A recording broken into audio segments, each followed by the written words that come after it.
Naangkon sa Benilde Blazers ang una nilang kapildihan sa kamot sa back-to-back defending champion Letran Knights sa NCAA Season 98 Men's Basketball Tournament. Sa duwa nga gipahigayon kaganiyang udto sa Phil Oil Eco Oil Center sa San Juan City, may patigbabaw ang Knights sa sikit nga duwa, 81-75.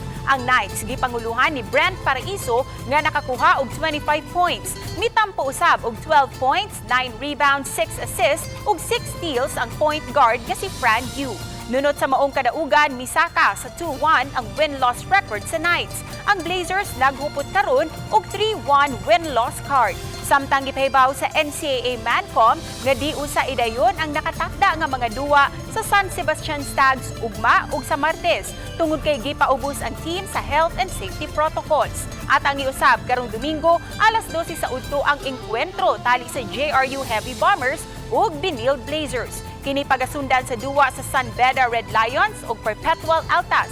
Ang mga duwa sa NCAA Season 98 Men's Basketball Tournament live nga makita sa GTV ug sa streaming sa GMA Sports PH ug NCAA Philippines official Facebook page.